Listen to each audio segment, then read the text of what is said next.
सबसे पहला चीज ध्यान में रखना है कि when I talk about Henry James, तो हेनरी जेम्स जो फेमस है एक नॉवेलिस्ट और फिक्शनल थियरिस्ट के रूप में फेमस है। इनका जन्म 1843 में हुआ, 1916 में इनकी मौत हुई है। और ये अमेरिकन ब्रिटिश आथर रहे। अमेरिकन ब्रिटिश आथर का मतलब कि अमेरिका में पैदा हुए, ब्रिटेन में उनको नागरिकता मिली है। और वो जिस एज में लिखना शुरू किए वह एज में ट्रांजिशनल फिगर का एज था। ट्रांजिशनल फिगर का एज कैसे था?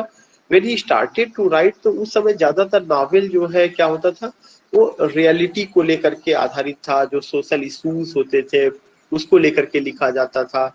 और उनसे पहले अगर आप देखेंगे हार्डी का जमाना था, चार्ल्स डिकेंस का जमाना उनसे पहले था। उनसे पहले अगर आप देखेंगे तो आपका और भी ऐसे कुछ राइटर्स है जिसे हम वहां पे यूज कर सकते हैं कि वो ये जो है whatever they have written, जैसे जॉर्ज इलियट का, Mary Ann Evans George Eliot का जमाना था।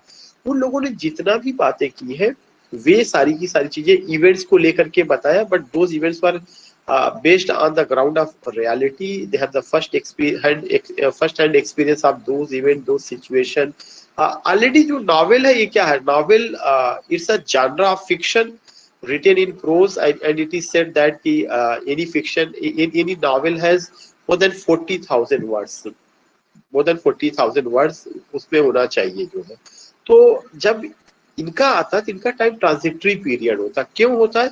क्योंकि इन्होंने नॉवेल में केवल इवेंट को ही नहीं बात किया, बल्कि इन्होंने ह्यूमन नेचर की बात की। इन्होंने साइकोलॉजिकल नॉवेल को जन्म दिया, खासकर ये और इनके भाई विलियम जेम्स, जिनका अपना आप कह सकते हैं कि एक कॉन्सेप्ट है स्ट्रीम ऑफ कॉन्शियसनेस टेक्निक, जो उन्होंने उनके भाई का दिया हुआ था। तो यू फाइंड इट या व्हाट यू फाइंड इट या कि एक ट्रांजिशनल फिगर थे। और लिटरेरी रियलिज्म और लिटरेरी मॉडर्निज्म के बीच में जो समय चल रहा था उसमें इनका बड़ा इंपॉर्टेंट रोल रहा है। लिटरेरी रियलिज्म का मतलब विक्टोरियन इरा, लिटरेरी मॉडर्निज्म का मतलब कि जब और तमाम तब्दीलियां, तमाम बदलाव हमें देखने को मिलता है। He was the son of Henry James Senior, Henry James senior के सन थे। और उनके जो भाई थे साइकोलॉजिस्ट विलियम जेम्स, जिन्होंने किताब लिखा प्रिंसिपल्स ऑफ साइकोलॉजी करके, और उसमें उन्होंने कॉन्सेप्ट दिया स्ट्रीम ऑफ कॉन्शियसनेस टेक्निक। इसका मतलब यही होता है कि अनब्रोकन फ्लो ऑफ आइडियाज। और उनकी जो बहन थी बड़ी डायरिस्ट थी, एक वेल नोन डायरिस्ट थी, एलिस जेम्स उनकी बहन का नाम है। I am just telling you about who I am just telling you about this writers, इनको लेकर के जो है हम लोग बात कर रहे हैं। So if I go with these words, या अगर हम लोग इन वर्ड्स को कवर करते हैं तो यू फाइंड कि बहुत सारा चीज ऐसे था जहां पे कि you will come to know कि रियली में उन्होंने काफी कुछ चेंजेस लाया, काफी कुछ बदलाव किया। उनके नोटेबल वर्क्स रहे हैं। उन नोटेबल वर्क्स में यू फाइंड व्हाट, उन नोटेबल वर्क्स में यू फाइंड की द अमेरिकन 1877, डेजी मिलर उनका नावल 1879 में, वाशिंगटन स्क्वायर 1880 में, the portrait of a lady ये बहुत फेमस है। The portrait of a lady 1881 में ये बहुत फेमस रहा है। इससे क्वेश्चन भी पूछा जाता है, खास करके इसाबेल आकर को लेकर के जो है। द बोस्टोनियंस 1886 में आया है। द एस्पर्न पेपर्स 1888 में आया है। The turn off the screw 1898 में, the wings of the dub 1902 में, द एम्बेसडर्स 1903 में, द गोल्डन बाउल 1904 में। So I just want to tell you what when we talk about Henry James notable work, so we have to keep these minds कि ये सब उनका work रहा है और इस वर्क को हम लोग नजरअंदाज नहीं कर सकते कहीं से। इसके अलावा जेम्स की खासियत ये रही कि James is one of the major figures of trans Atlantic literature. Trans Atlantic literature की अमेरिका को छोड़ करके इंग्लैंड में आए, और जब वो इंग्लैंड में आते हैं तो इंग्लैंड के कल्चर से वो बहुत ज्यादा जो है प्रभावित नहीं होते, बहुत मुतासिर नहीं होते। उनको अपने अमेरिका की कल्चर बार बार जो है मुतासिर करती है, अट्रैक्ट करती है। और उसी कल्चर को लेकर के ही उन्होंने नॉवेल लिखा जिसमें the portrait of a lady एक अच्छा है। और मैं कई बार कह चुका हूँ कि we have to read this novel, it's a very beautiful novel. And you find कि ये जो नॉवेल है the portrait of a lady, इसमें उन्होंने जो आपका न्यू वर्ल्ड रहा है और जो ओल्ड वर्ल्ड रहा है, जैसे न्यू वर्ल्ड आप मान के चलिए अमेरिका हो गया, जो ओल्ड वर्ल्ड रहा वो यूरोप हो गया, तो पूरा यूरोपियन कल्चर, पूरा अमेरिकन कल्चर, उन सब के बीच के जो डिफरेंसेस है, जो क्लैश है, उसको लेकर के उन्होंने बात किया हुआ है। तो जनरल चीजें उसमें बताया गया, he works frequently juxtapose character from the old world embodying a feudal system। उनके नॉवेल में ओल्ड वर्ल्ड को ना यूरोप या European culture, European imperialist nation, वहाँ का मिजाज कैसा, वहाँ के लोगों का नेचर कैसा है, वहाँ की सिविलाइजेशन को लेके बात करते हैं, वहाँ के सिस्टम को लेकर के बात करते हैं। और वो देखते हैं कि वहाँ के जो लोग हैं वो करप्ट टाइप के, एल्यूरिंग है। एल्यूर का मतलब बाहर से आपको लगेगा कि बहुत अच्छे हैं, बहुत ज्यादा फैसिनेटिंग है, लेकिन एल्यूरिंग टाइप के लोग हैं, करप्ट लोग हैं। और जो न्यू वर्ल्ड के लोग हैं, यूनाइटेड स्टेट्स ऑफ अमेरिका के, वेयर पीपल आर ऑफन ब्राश, वहाँ के लोग क्या है, ब्राश है, ओपन है, असर्टिव है, and embody the virtues of the new American society. Particularly personal freedom में वे विश्वास करते हैं, मोर एग्जैक्टिंग मॉरल कैरेक्टर उनका। तो मैंने आपको बताया कि उनके नावल का यही थीम भी बनता है। उनके नावल का थीम क्या है, कि जो यूरोपियन नेशन है, यूरोपियन इंपीरियलिस्ट नेशन है, जिसे आप ओल्ड वर्ल्ड कह सकते हैं, they are how when he talks about their civilization, when he talks about their culture, he found that they are alluring people, but they are the corrupted people। और वहाँ जो feudal system है उन लोगों के राइट्स को खत्म करता है। And in comparison of European culture, when he talks about American culture, he tells that कि अमेरिका के जो लोग हैं वो पर्सनल फ्रीडम में यकीन करते हैं, किसी की लाइफ में उतना इंटरवीन या इंटरफेयर नहीं करते हैं, मॉरल कैरेक्टर उनको बहुत ज्यादा इंपॉर्टेंट है। तो James explore this clash, James ने इसी क्लैश को एक्सप्लोर किया हुआ है, खास करके जो है पर्सनालिटी और कल्चर को लेकर के अपनी स्टोरीज में भी और जगहों पर भी उन्होंने इन सब चीजों को बताया हुआ है। अब उसके बाद आता है कि उनका एक वर्क है the portrait of a lady, जो नॉवेल है, जो मैंने बताया कि 1881 ईस्वी में आई है।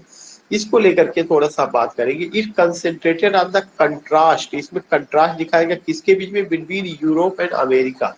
ये कंट्रास्ट किस पर आधारित, कल्चर को लेकर के। It is described as a psychological novel, यह एक साइकोलॉजिकल नॉवेल है, exploring the minds of his characters. और जो साइकोलॉजिकल नॉवेल होता है उसमें जो है कैरेक्टर्स के माइंड को एक्सप्लोर किया जाता है, exploring the minds of his characters, and almost a work of social science exploring the differences between Europeans and American. इसमें यूरोपियंस और अमेरिकन के बीच का जो डिफरेंस है उसको जो किया जाता है। The old and the new world, जो ओल्ड और न्यू वर्ल्ड है उसको। The story is of a spirited young American woman, जो ये स्टोरी है ये यंग अमेरिकन वुमन की है, और उसका क्या नाम है, Isabelle आर्को, who affronts her destiny and finds it overwhelming, she inherits a large amount of money। और वो जो है उसको पैसा मिलता है, इनहेरिटेंस में मिलता है। वो चाहती है कि वो अपनी फ्रीडम का अपने ढंग से जीवन जिए, और उसका यही स्पिरिट, उसके अंदर मैकियावेलियन स्कीमिंग का वो शिकार हो जाती है, और जो कुछ भी उसके पास रहता है, उसका लाइफ, उसका सब कुछ उसका दांव पे लग जाता है। तो you will come to know जो पोर्ट्रेट ऑफ अ लेडी है, इसमें क्लैश है between European and American culture. और इसमें दिखाया गया कि अमेरिका के लोग ज्यादा सोफिस्टिकेटेड है, अमेरिका के लोग वेल डिसिप्लिन्ड है, they believe in freedom, they believe in individual identity में, दे डोंट इंटरवीन और interfere in the personal life of someone. इस चीज को किसको लेकर के दिखाया गया, इसाबेल आर्कर, एक वो अमेरिका को रिप्रेजेंट करती है, उसको लेकर के वहां पे बात की गई है। और अगर यूरोप पे आती है तो यूरोप के जिन लोगों से वो मिलती है, कैसे यूरोप के लोग, खासकर इंग्लैंड और फ्रांस के लोग उसके जीवन, इंग्लैंड और इटली के लोग ऐसे उसके जीवन को बर्बाद करते हैं। आज दिस थिंग्स कि वे लोग बाहर से एल्यूरिंग पीपल, चीजें आपको लगेगी फैसिनेटिंग है, चीजें आपको अट्रैक्टिव लगेगी, चमकदार लगेगी, शाइनिंग भी होगा, लेकिन they are only the alluring people, उनके अंदर मोरालिटी नहीं है। और ये एक बड़ी इशू है, बड़ा प्रॉब्लम है कि even in day to day life we find the people, they are fascinating people, attractive people, but when we go in the very deep, we come to know कि only on surface they have these things। और अंदर उनकी वो चीजें नहीं है, goodness नहीं है, वर्च्यू नहीं है, मोरलिटी नहीं है, all this things we don't find. तो इसी चीज को लेकर उन्होंने, कल्चर को लेकर उन्होंने बात किया हुआ। और साइकोलॉजिकल नॉवेल है, ईशाबेल आकर इसकी हीरोइन है। ये तो कई बार ईशाबेल आकर हीरोइन को लेकर पूछा जा चुका है। और इसके अलावा ये अगर फेमस रहे तो एज अ फिक्शनल थियरिस्ट के रूप में भी फेमस रहे हैं। तो when you talk about him as a fictional theory, the art of fiction 1884 उनका एक क्रिटिकल एसे है, द आर्ट ऑफ फिक्शन, जो 1884 में आता है। The art of fiction publish in 1884। It was a response to remarks, ये जो ऐसे उनका पब्लिश हुआ by English critic Walter Besant. Walter Besant के रिमार्क में, वाल्टर बीजांड ने भी कुछ लिखा था, उसके रिस्पांस में उन्होंने इसको पब्लिश किया। इसमें उन्होंने कुछ मुद्दों को लेकर के बात की है कि रिलेशनशिप आर्ट और लाइफ में क्या है, और फिक्शन में रियलिज्म किस हद तक होना चाहिए, फिक्शन में मॉरल सिग्निफिकेंस होना चाहिए या नहीं होना चाहिए।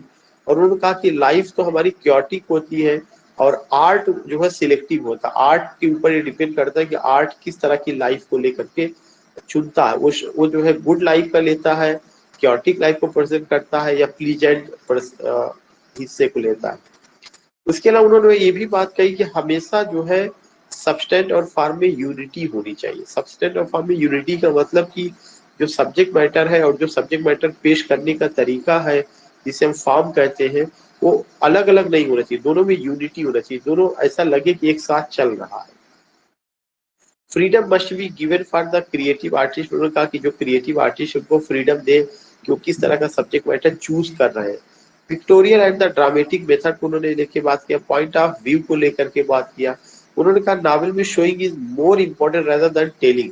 नावल में हम चीजों को करके दिखाने की, मतलब उन्होंने एक पिक्चर बनाने की कोशिश की, दिखाने की।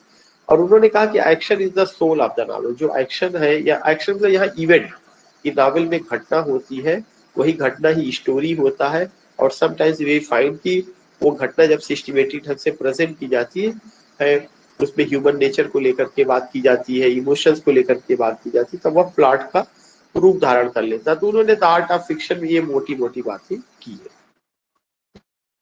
उसके बाद आप देखते हैं उन्होंने ये भी कहा he contributed to the development of the new form of the novel. उनका कंट्रीब्यूशन ये था कि नए फॉर्म ऑफ द नॉवल, जैसे मैंने भी बताया साइकोलॉजिकल नॉवल को भी उन्होंने कंट्रीब्यूट किया। ही यूज्ड फ्रेज मिलियन विंडोज, एक बहुत इंपॉर्टेंट पॉइंट, उन्होंने वर्ड मिलियन विंडोज यूज किया फॉर द नॉवल। अब उसके बाद मैंने दो चीजें ली कि अमूमन ये पूछा जाता है, जहां पे मैं इंटरव्यू देने गया, हमेशा people ask me what is the difference between the novel and fiction, दोनों में फिक्शन क्या है, नॉवल और फिक्शन में डिफरेंस क्या है। हमें ये समझना है कि fiction is a broad term, fiction broad term है, जो जिसके अंदर जो है कोई भी फिक्टिटियस, कोई भी काल्पनिक क्रिएटिविटी या लिटरेरी पीस उसका हिस्सा बन सकता है। वो चाहे प्रोज में हो, चाहे पोइट्री में हो, चाहे ड्रामा में हो। अगर वह फिक्टिटियस है, कल्पना पर आधारित है, तो वह फिक्शन कहा जाएगा। चाहे वो साइंस फिक्शन हो, चाहे रोमांस हो, चाहे एडवेंचर से जुड़ा हो, चाहे परियों की कहानी हो, हातिम ताई हो, अरबियन नाइट्स हो, अलादीन का चिराग हो, या नागिन जो आजकल जो धारावाहिक बना हुआ, कुछ भी हो, वो सब फिक्शन हो सकता है। लेकिन फिक्शन और नॉवेल में अंतर क्या है, ध्यान में रखना कि novel is the genre of fiction. जो नॉवेल है या फिक्शन का एक टाइप है, और जो नॉवेल होता है वह प्रोज में लिखा जाता है। The novel is the genre of fiction and fiction may be defined as the art or craft of contriving through the written word representation of human life that instruct or divert or both. All novels are fictional, जितने भी novels हैं वे सब fictional है। Works written in prose, लेकिन वो किसमें होते हैं, प्रोज में होते हैं। और उनके लिए कहा गया कि उनकी शब्द सीमा 40,000 शब्दों के ऊपर होनी चाहिए। तो क्या चीजें मैंने आपको बताया कि the novel is a type of, the novel is a literary piece written in narrative form. ध्यान से रखना, अगर मैं अपने शब्द में बात करूंगा तो नॉवेल क्या है, it's a literary piece, it's a genre of fiction written in narrative form in prose having more than 40,000 words. And what does it represent? It represents human life. It represents human life. If the life of the novel is based on imagination, then it becomes fiction. अगर जो life है, जो present किया गया है, अगर वह imaginative है, तस्वुर किया गया है, एक ख्याल बनाया गया है, एक एजम्पशन है, तो वो चीजें बन जाती है। Fiction refers to any work of literature that is not based on fact. फिर वही चीज आई, फिक्शन कोई भी पीस ऑफ लिटरेचर होगा, चाहे वह ड्रामा हो, चाहे वह शॉर्ट स्टोरी हो, चाहे वह आपका और कोई भी चीज हो, जो फैक्ट पर आधारित नहीं है, वही फिक्शन होगा। इट कैन इंक्लूड जानराज, इसमें कौन कौन से जानरा आते हैं? साइंस फिक्शन आता है, फैंटेसी आता है, रोमांस आता है और हिस्टोरिकल फिक्शन आता है। A novel is a specific type of fiction. जो नॉवेल होता है या फिक्शन का एक स्पेसिफिक टाइप है, that is a long narrative या नैरेटिव फॉर्म में होता है, प्रोज में लिखा हुआ होता है, दैट टेल्स अ स्टोरी, इसमें एक स्टोरी होती है, किसके बारे में? ह्यूमन एक्सपीरियंसेस के बारे में, और ये कहा जाता है 40,000 शब्द से ज्यादा होगा। और लास्ट में ये बताया गया कि in short all novels are fiction, हर नॉवेल फिक्शन है, but not all fiction is a novel. सारा का सारा नॉवेल तो फिक्शन हो जाएगा, लेकिन सारा फिक्शन नॉवेल नहीं होगा। क्यों नहीं होगा? क्योंकि अगर जो है कोई चीज फिक्टिटियस है, इमेजिनेटिव है, पोइट्री में लिखी गई है, तो वह जरूरी नहीं वह नॉवेल है। वह पोयम हो सकता है, वह बैलेट में हो सकता है, वह एपिक हो सकता है। एपिक भी तो काल्पनिक हो सकता है ना, तमाम चीजें। तो इस तरह से आपको you came to know about the difference between the novel, fiction और उनका कंट्रीब्यूशन, आर्ट ऑफ फिक्शन जो उनका ऐसे रहा है, पोर्ट्रेट ऑफ अ लेडी, और उनके वर्क को लेकर के। तो थैंक्स रमा, मंजू, मनीषा, कुंवर जी, जागृति, Shubham for joining this class.